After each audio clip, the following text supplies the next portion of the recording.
ವಿದ್ಯಾರ್ಥಿಗಳ ಸಮಾನ ಶಿಕ್ಷಣ ಭವಿಷ್ಯಕ್ಕಾಗಿ ಎಸ್ಎಸ್ಎಲ್ಸಿ ಪರೀಕ್ಷಾ ವ್ಯವಸ್ಥೆಯಲ್ಲಿ ಹಾಗೂ ರಾಜ್ಯ ಪಠ್ಯಕ್ರಮದಲ್ಲಿ ಸುಧಾರಣೆ ತರಬೇಕಿದೆ ಎಂದು ಅನುದಾನ ರಹಿತ ಖಾಸಗಿ ಶಾಲೆಗಳ ಒಕ್ಕೂಟದ ಅಧ್ಯಕ್ಷ ಪ್ರದೀಪ್ ಹೇಳಿದರು. ಸುದ್ದಿಗೋಷ್ಠಿ ನಡೆಸಿ ಮಾತನಾಡಿದ ಅವರು, ರಾಜ್ಯ ಮತ್ತು ಕೇಂದ್ರ ಪಠ್ಯಕ್ರಮದಲ್ಲಿ ತಾರತಮ್ಯ ನಡೆಯುತ್ತಿದ್ದು, ಅದನ್ನು ಸರಿಪಡಿಸುವಂತೆ ಸರ್ಕಾರಕ್ಕೆ ಮನವಿ ಸಲ್ಲಿಸಲಾಗಿದೆ ಎಂದರು. ರಾಜ್ಯ ಪಠ್ಯಕ್ರಮದ ಮಕ್ಕಳಿಗೆ ಎಸ್ಎಸ್ಎಲ್ಸಿಯಲ್ಲಿ ಆಗ್ತಿರುವಂತಹ ಒಂದು ತಾರತಮ್ಯದ ಬಗ್ಗೆ ಇವತ್ತು ನಾವು ನಮ್ಮ ರಾಜ್ಯ ಸಂಘಟನೆಯಾದಂತಹ ಕ್ಯಾಂಪ್ಸ್ ಮತ್ತು ನಮ್ಮ ಜಿಲ್ಲೆಯ ಉಸ್ಮಾರ್ಡ್ ವತಿಯಿಂದ ನಾವು ಇವತ್ತು ಮಾನ್ಯ ಜಿಲ್ಲಾಧಿಕಾರಿಗಳಿಗೆ ಒಂದು ಪ್ರಸ್ತಾವನೆಯನ್ನು ಕೊಟ್ಟಿರ್ತೇವೆ.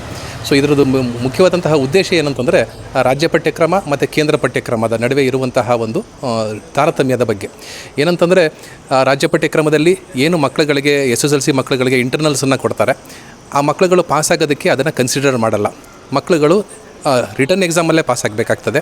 ಕೇಂದ್ರ ಪಠ್ಯಕ್ರಮ ಏನಿದೆ CBSE ಮತ್ತು ICSE, ಅಲ್ಲಿ ಇಂಟರ್ನಲ್ಸ್ನು ಕೂಡ ಪಾಸಾಗೋದಕ್ಕೆ ಇನ್ವಾಲ್ವ್ ಮಾಡ್ಕೊಳ್ಳುವಂತಹ ಒಂದು ನಿಟ್ಟಿನಲ್ಲಿ CBSE ICSEಯಲ್ಲಿ ಉತ್ತಮವಾದಂತಹ ಒಂದು ಫಲಿತಾಂಶದ ಒಂದು ನಿರೀಕ್ಷೆ ಇರುತ್ತೆ. ರಾಜ್ಯ ಪಠ್ಯಕ್ರಮದಲ್ಲಿ ಮಕ್ಕಳುಗಳಿಗೆ ಒಂದು ಅನ್ಯಾಯ ಆಗ್ತಾ ಇದೆ ಅನ್ನುವಂಥದ್ದು ಒಂದು ಕಡೆ.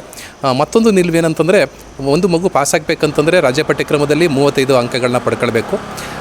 ಅದನ್ನು 33ಕ್ಕೆ ಇಳಿಸಿ ಅನ್ನುವಂತಹ ಒಂದು ನಮ್ಮ ಒಂದು ನಿಲುವಾಗಿದೆ. ಹಾಗೆಯೇ ರಾಜ್ಯ ಪಠ್ಯಕ್ರಮದಲ್ಲಿ ಏನು ಸೈನ್ಸ್ ಮತ್ತು ಮ್ಯಾಥ್ಸು ಒಂದೇ ಒಂದು ಪೇಪರ್ ಇರುತ್ತೆ. ಕೇಂದ್ರ ಪಠ್ಯಕ್ರಮದಲ್ಲಿ 2 ಮಾದರಿಯ ಒಂದು ಪೇಪರ್ಸನ್ನು ಮಕ್ಕಳುಗಳಿಗೆ ನೀಡಲಾಗ್ತದೆ. ಒಂದು ಸಾಧಾರಣವಾದಂಥದ್ದು ಮತ್ತು ಮತ್ತೊಂದು ಸ್ಟ್ಯಾಂಡರ್ಡ್ ಅಂತ. ಮಕ್ಕಳುಗಳಿಗೆ ಯಾವ ಪೇಪರು ಸುಲಭ ಆಗ್ತದೆ ಅಂತಹ ಒಂದು ಪೇಪರ್ನ ಅವರು ಅಟೆಂಡ್ ಮಾಡಿದ್ದೇನೆ ಪರೀಕ್ಷೆನ ಬರೆಯುವಂತಹ ಒಂದು ಅವಕಾಶ ಇರುತ್ತೆ. ರಾಜ್ಯ ಪಠ್ಯಕ್ರಮದಲ್ಲಿ ಇಂತಹ ಒಂದು ವ್ಯವಸ್ಥೆ ಇಲ್ಲದೇ ಇರೋದ್ರಿಂದ ಇಲ್ಲೂ ಕೂಡ ಅದನ್ನು ಜಾರಿಗೆ ತನ್ನಿ ಅನ್ನುವಂಥದ್ದು. ಇದು ಬರೀ ರಾಜ್ಯ ಮತ್ತು ಕೇಂದ್ರ ಪಠ್ಯಕ್ರಮದ ವಿಷಯ ಮಾತ್ರ ಅಲ್ಲ.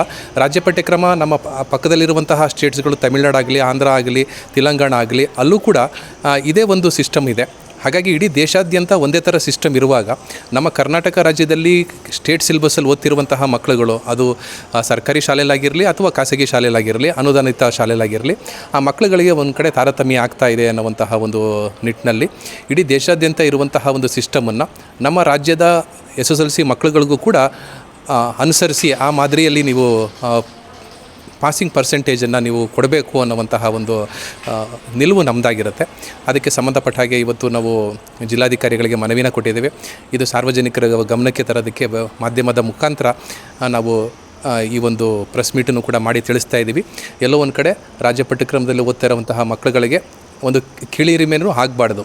ಕೇಂದ್ರ ಪಠ್ಯಕ್ರಮದಲ್ಲಿ ಭಾಳ ಸ್ಟ್ಯಾಂಡರ್ಡ್ ಆಗಿರುತ್ತೆ, ನಾವು ಸಾಧಾರಣವಾಗಿ ಓದ್ತಾ ಇದ್ದೀವಿ ಅನ್ನುವಂತಹ ಒಂದು ಮನೋಭಾವ ಬರಬಾರ್ದು. ರಾಜ್ಯ ಪಠ್ಯಕ್ರಮದಲ್ಲಿ ಓದ್ತಿರುವಂಥವರು ಬಹಳ ಉತ್ತಮವಾದಂತಹ ಒಂದು ಶ್ರಮನ ಹಾಕಿದ್ದಾನೆ, ಭಾಳ ಉತ್ತಮವಾದಂತಹ ಒಂದು ವಿದ್ಯಾಭ್ಯಾಸನ, ಗುಣಮಟ್ಟದ ಶಿಕ್ಷಣವನ್ನು ಪಡ್ಕೊಳ್ತಾ ಇದ್ದಾರೆ ಅನ್ನುವಂತಹ ಒಂದು ವಿಷಯನೂ ಕೂಡ ಸಾರ್ವಜನಿಕರಿಗೆ ತರಬೇಕು ಅನ್ನುವಂತಹ ಉದ್ದೇಶದಿಂದ ಈ ಒಂದು ಪತ್ರಿಕಾ ಒಂದು ವರದಿಯನ್ನು ನಾವು ನಮ್ಮ ರಾಮನಗರ ಜಿಲ್ಲಾ ಅನುದಾನ ರಹಿತ ಶಾಲೆಗಳ ಒಕ್ಕೂಟದ ಪರವಾಗಿ ನಾವು ತಿಳಿಸ್ತಾ ಇದ್ದೀವಿ.